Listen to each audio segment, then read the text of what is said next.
Hello lovely people, welcome back to another video. How are you all doing today? Today's video is an acknowledgement from me that we are leaving the summer behind. I love the summer very, very much. It makes me very happy when the sun is out and I just feel like I can do more of my hobbies and activities in the summer to the full extent of them, and I just really enjoy it. So I am sad that the summer is over. However, I do really enjoy this transitional period of the year. I really enjoy as we go towards Christmas. I love autumn. I find it very cozy and everything looks beautiful. Nature is just stunning during autumn and I love the build up to Christmas. So I do like this time of year a lot. I just really like summer. So this video is me acknowledging that autumn is coming with 10 autumnal book recommendations. So these are 10 books that I have picked out because for one reason or another I feel like they would be perfect to read at this time of year. That might be the fact that they have like a kind of gothic spooky setting to them. It might be that I just feel like they are cozy books to be able to sit down and read at this time of year. Or it might just be that for me, I for some reason associate them with this autumnal period of the year. So I'm just going to jump right in and tell you what these 10 books are. So the first book to recommend to you is The Animals at Lockwood Manor. This is by Jane Healey. This is a fantastic historical gothic novel. We follow our main character who's been tasked with being the overseer of the evacuation of the mammal collection from the Natural History Museum during World War II. The mammal collection is taken to Lockwood Manor and our main character goes with the collection.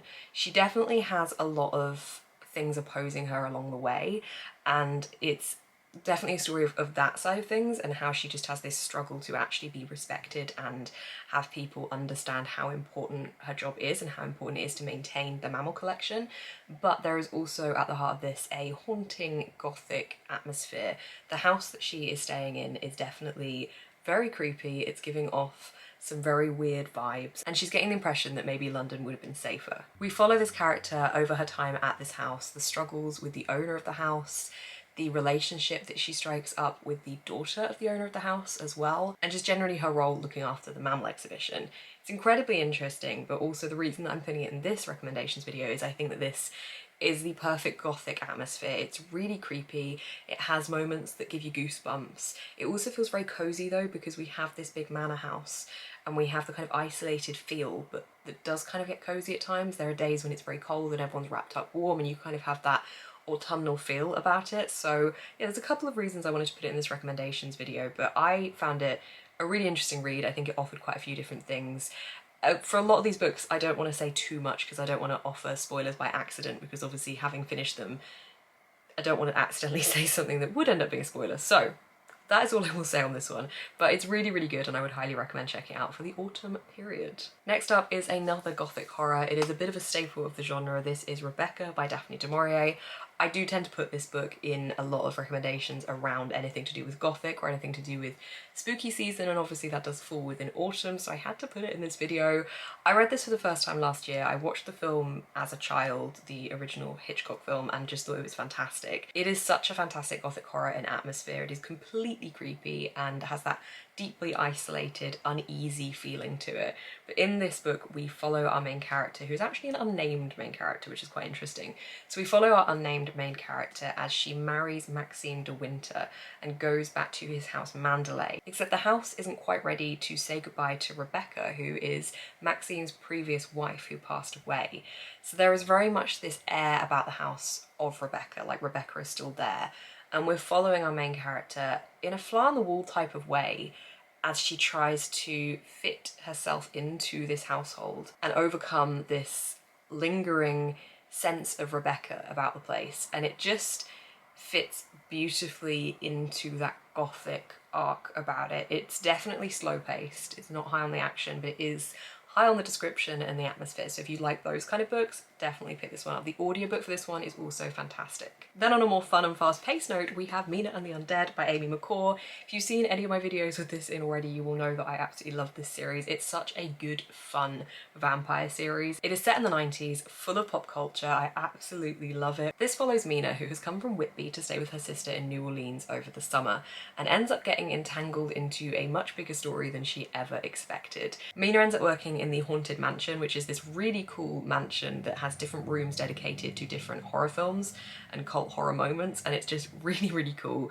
I would very much like to visit this haunted house. Obviously it is fictionalized for this book, but if it was real, I would like to visit it.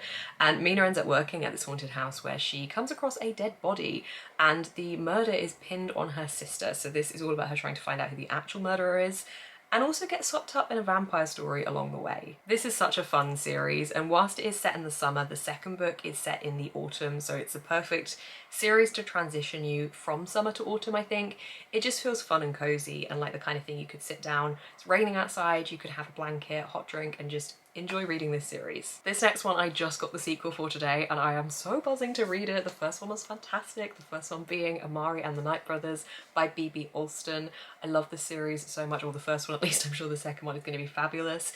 This is a middle grade following Amari as she tries to find out what has happened to her missing brother. She ends up being invited to take part in a trial to work for the Bureau of Supernatural Affairs, which opens up a whole new world to her that she never knew existed, but links to her brother. So there is a supernatural world out there, and she has been invited to take part in this world in some way and try and find out, well, she's trying to find out what happened to her brother. It's such a fun book. There is so much creativity in this. The magic system, it just feels endless, and I love those kind of magic systems. It's absolutely brilliant. It's such a good middle grade. The reason I put it in this video is a couple of different reasons. I always associate this kind of new beginning, new kind of learning stage with the autumnal time of year. Obviously school starts in September, and September is when autumn begins, and whilst this isn't like a school as such, it's this Bureau of Supernatural Affairs, there is a kind of school element to it. If I remember rightly, this is set in the summer holidays. I might be wrong with that, but I think it's set over the summer holidays. If I'm wrong, completely ignore me. But obviously, yeah, the setting for this one is not the reason that I've put it in the autumnal book category. For me, this just feels like a very cozy, familiar type of read. The magic system feels so expansive and fun, and is exactly what I personally like to read at this time of year. I love reading fantasies as we go into the colder months. I have no idea why, but I just do. So I put this one in for that reason. It just feels, there's something very familiar and lovely about it at the same time as it being completely unique and unlike anything I have read before. So I feel like it's the perfect book for autumn for multiple different reasons, even if the setting itself is not set in autumn. Next up is Tiffany D. Jackson's White Smoke. I think this is one of the best books that I read in the latter part of last year. This was such a fantastic, creepy, thrillery horror type of book. It definitely had me feeling scared at times. Definitely gave me the goosebumps feeling, and I just couldn't put it down. I need more books like this in my life because this is just fantastic. Tiffany D. Jackson's writing is definitely incredibly gripping, incredibly thrilling, and just absolutely brilliant if you like to be scared a little bit at the same time as having big reveal moments and things. I love this one. This follows our main character who is moving to a new town with her family for her mum's job. As part of her mum's job, they are given a house for free, but it's in a neighbourhood that hasn't yet got other people living in it, and this house definitely has a lot of weird things happening around it, and a lot of things that are quite creepy for multiple of the characters involved. And this is about what is going on in this neighbourhood, in this town, what is going on in this house, and our main character trying to get to the bottom of it. It really creeped me out. I can still see it all in my head now. Again, it has that isolated element with this house. It's not strictly just set in the house, but it has that. It has the kind of fear element to it as well with what is going on in this house, the haunting. Need I say more? It is the perfect book for this time of year. If you like something that is going to creep you out a little bit, but not too much, it's perfect. It's so good. I really, really liked it, and I always will be putting it in these kind of recommendations videos. It would be wrong of me not to include a V.E. Schwab book in this recommendations video. V.E. Schwab is perfect autumnal reading in my opinion, and this series is just so good. This is City of Ghosts. It is the first book in a middle grade series following Cassidy Blake, who can kind of jump between the realms of the living and the dead and is trying to help ghosts move on. Her parents run a ghost hunting show, and she is traveling with them across various different cities across the world, and this is about her experiences in those cities that obviously her parents are going to because they're rumoured to be quite haunted. It's so much fun. Her best friend is a ghost. It sets itself up for so many wholesome moments, but also quite emotional moments, and I can't recommend this series enough. I think it's another one that's set in the summer though, because I think it's set over her summer holidays, if I remember rightly. I should start making lists as to what seasons books are actually set in. I might have completely made that up, but I have in my head that it's set over her summer holiday break, and that's why she's obviously able to go with her parents.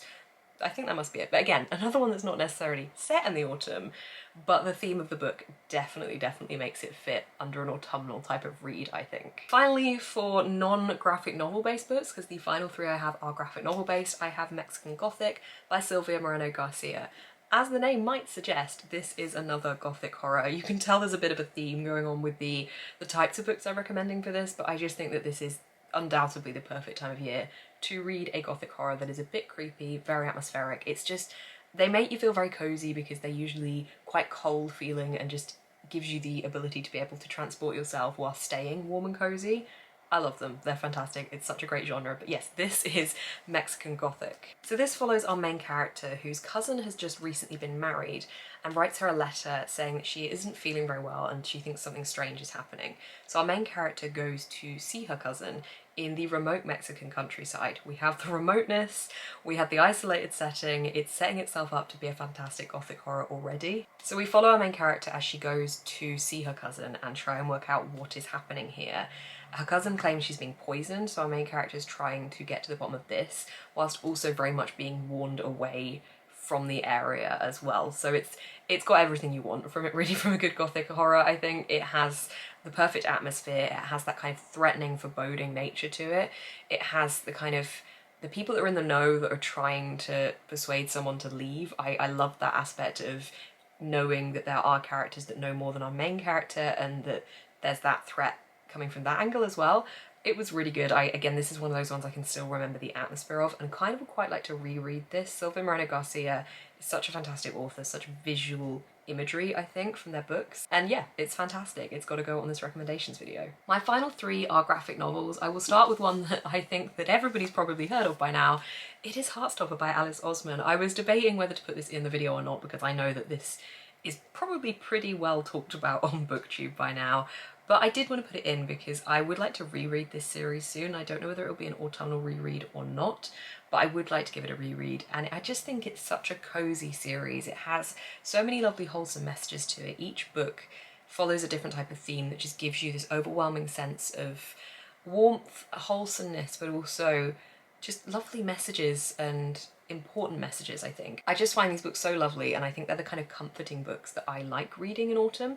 As much as I like having these Gothic horror books and having these kind of books that make me feel creeped out and have that isolated setting, I think it's important to balance it with ones like this that do just have that lovely wholesome feels. I think this one is actually set in autumn as well, isn't it? Because this is the start of the school year, so it must be. I think I'm right. And the leaves, it's got all the autumn vibes to it. Like, it's such a good series anyway. If you haven't read this yet, it's beautiful. I love it. Go check it out if you haven't, but I'm sure that a lot of people probably have read this one by now or have at least heard of it. I think autumn for a lot of people can be quite difficult as we transition into winter and into the colder months because often that can affect mental health. I am somebody that I find when the sun is out, I know I'm going to feel a little bit better just because the sun is out. And whilst I do enjoy cold, gloomy, rainy days when I can stay inside and get cozy, something that I find is really helpful for my mental health is going out for walks. And obviously in the winter, whilst you can still go out in the worst weather, it is not nearly as pleasant. And I do find, I notice my mental health isn't quite as good in the winter for various different reasons. So the reason I'm putting this next book in, which is The Sad Ghost Club by Liz Meddings, is because I think this one does a really fantastic job of talking about mental health and normalising talking about mental health. And I think that's really important to remember as we go into this time of year. So this follows our sad ghost who is feeling quite a lot of anxiety, and they go to a party and find another sad ghost at that party, and it's about the friendship that they find and the companionship in each other to be able to be themselves and to be able to be open and honest about their mental health and find somebody else that feels the similar things that they feel. It's a really beautiful, lovely story. Also, it has a ghost in it, so it works for that kind of spooky season element to it. I do have the second one that I would like to read. I've been saving it for October. It's such a lovely story. I really, really think it's important and just helps, again, break down that taboo between talking about mental health and stigmas and things. So I think it's a really important book. And finally, for the graphic novels, I have Mooncakes. This is by Wendy Zhu and Suzanne Walker.